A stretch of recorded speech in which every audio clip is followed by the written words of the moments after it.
episode of Legal Tech Musings, we have with us Mr. Hemant Sahai, the founding partner of Hemant Sahai and Associates. The firm HSA, it is a well-known firm in the regulatory space and has formidable client list in the energy projects, infrastructure and electricity domain. Hemant has been known as one of the best advisors when it comes to regulatory affairs, and across the industry sectors, clients look forward to his advice. Hemant took a bold move in 2019 and set up RegTech platform Uncomplicate. Uncomplicate is a compliance management system backed by technology. When all the firms are helping their clients in regulatory litigation, Hemant took this step with a future forward thinking and set up Uncomplicate to advise clients how not to get into, how they can prevent getting into regulatory litigation. And we are going to talk to him about understanding compliances, regulatory affairs and the legal tech opportunity today. Welcome to the show, Hemant. Thank you, Khushbu. Thank you. There is, the legal tech is the talk of the town today, and a lot of organizations, law firms, in-house legal departments, they're all talking about legal tech. You set up Uncomplicate in 2019 when the legal tech was just starting in this country. Could you please, as one of the foremost advisors on the regulatory affairs in the country, would you like to throw some light on what is the difference between compliances, regulatory affairs, regulatory technology, regulatory litigation, and how they are all interconnected? Yeah, thank you. So these are all interrelated and interconnected for sure. There's no doubt about that. I think in terms of analyzing what the differences are, we need to understand some technical aspects. There is legislation, which of course the Parliament or the legislature passes. Number two, there are rules and regulations that are framed by the bureaucracy or the government, which is called delegated legislation. It is law. It has the force of law. But regulations inherently and by definition are dynamic compared to statute, which once passed by the Parliament or the legislature, there's a certain level of permanence to it. And therefore, to be able to deal with regulations is a little bit more complex, because they can be changing, the interpretations can keep changing, right? And to that extent, there is a certain amount, I would say, of professional expertise on predicting what these changes are likely to be, the direction those regulations are taking. And that's where I think some of the expertise and experience comes into play. The compliance part is a mechanical exercise of meeting the requirements of legislation, whether it's statute or the regulations. And therefore, to that extent, mapping the whole compliance universe is certainly time-consuming. It is certainly volume-driven. But I think the detail or the attention to detail and the changing dynamics, like I said, regulations change frequently. That is where your biggest challenge in the legal acumen comes in. Those are the broad differences. Okay, so. Earlier, compliances used to be managed by the chief legal officer or the general counsels. And lately, we have seen all the big firms have this C-suite designation as chief compliance officer.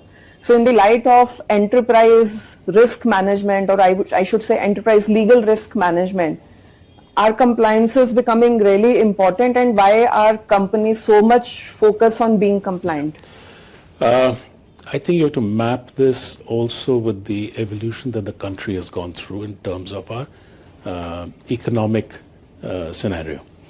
There is no doubt that as India has grown as an economy, the sectors, whether it's your General Companies Act or your tax laws, but the sectoral compliances have also become very significant. That's the first part.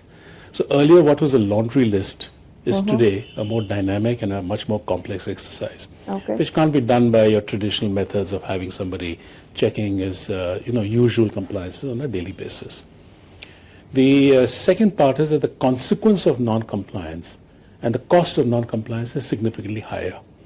And we've seen that as a result of various, I would say, for want of another word, scandals that the country went through, starting from Satyam, and where the capital markets compliance has changed, the Companies Act compliance has changed, they became more rigorous, and the consequence of non-compliance for individual directors, especially independent directors, is very, very high. Now, couple this with increase in foreign investment in the country. You have a bunch of foreign investors who have their directors or their nominee directors sitting on their subsidiary companies in India. And therefore, to that extent, they carry a certain amount of liability on non-compliance. And that's why I think the finessing, the professionalism, and I would say the sophistication of compliance is significantly higher today than what it was, say, a couple of decades ago. Okay, you have been working on a lot of, I would say, like classified matter also when it comes to global regulatory affairs. And then when it comes to regulatory litigation, you are representing some of the well-known names in the country. So, don't you see it as a conflict of interest because you're a regulatory litigation lawyer, or clients value it because now from being a regulatory litigation lawyer, you are into strategic management of their business and making sure that they do not get into any problems? Preempting litigation, yeah. So it's not a conflict of interest, it's a conflict, if at all, with my own business, right? Yeah. But in the process, we are ensuring that the interest of the client is protected. Yeah. So yes, there is a certain preemption of disputes by ensuring proper compliance. But also that translates into the client coming back and saying, that's great, we may not have a dispute for you, but we have a certain amount of transactional work that we'd like you to do. So I think in the end, you have to understand that the raising tide raises all boats. Okay, so it's not as if we are only a regulatory lawyer. We are a law firm. We do transactions. We do corporate transactions. We do M&A, plus, of course, disputes. There are certain kinds of disputes that are unavoidable. Okay, they could be contractual, or they could be regulatory. In fact, our regulatory disputes practice is driven because of the uncertainty in the regulations from the persons that frame those regulations, which is, like I said, delegated legislation. I don't think ensuring a robust compliance regime for the client eats into our litigation practice at all. In fact, it just strengthens our comfort and the confidence that the client has in us. And therefore, to that extent, they will bring in other kinds of work into the firm. So there is no conflict as I see it. Okay.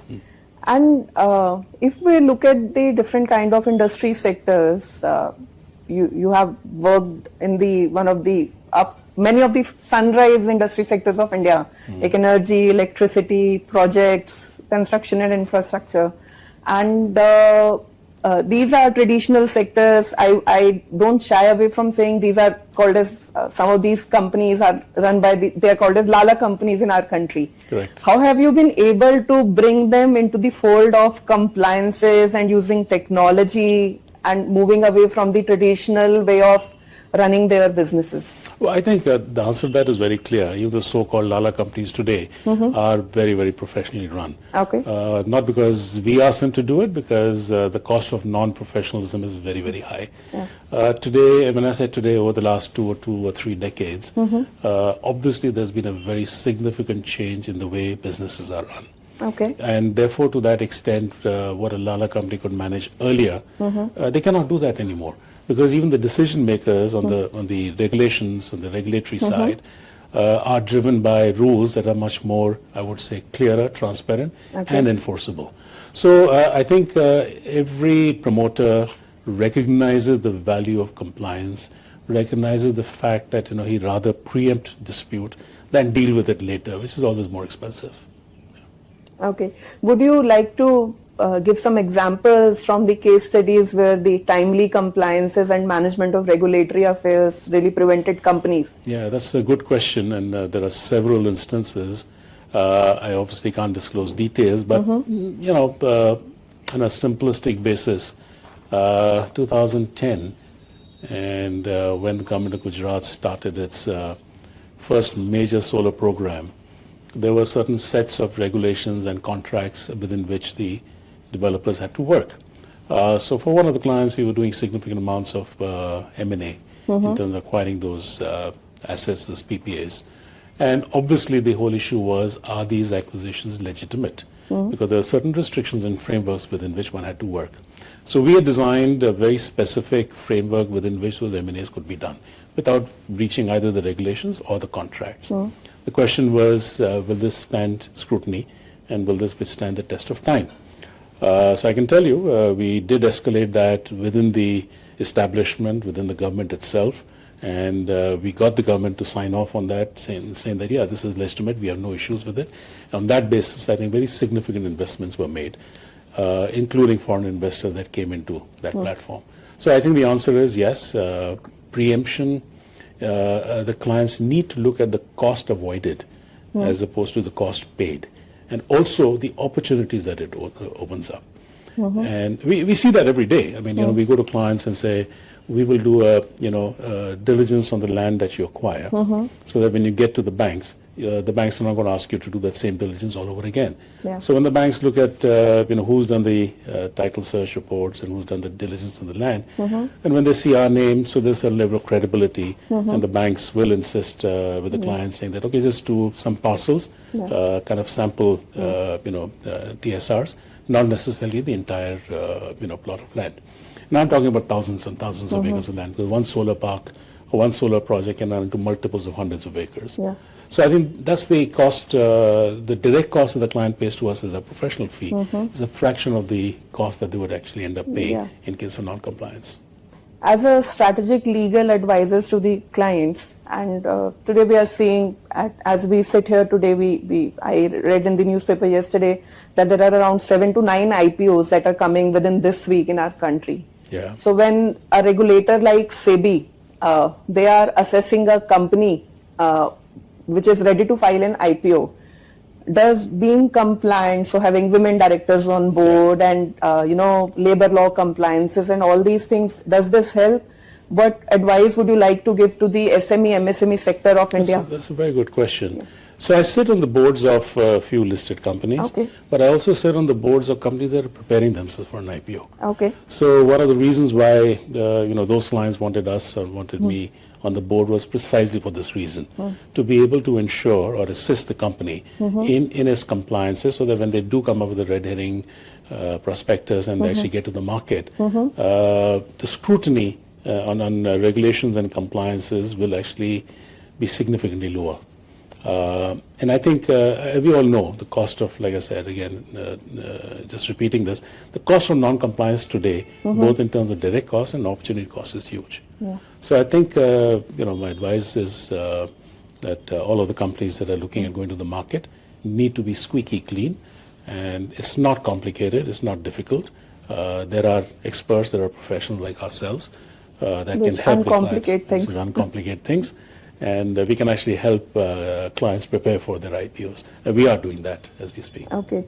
And what advice would you like to give to the startups who want to maybe get acquired few years down the line? Yeah.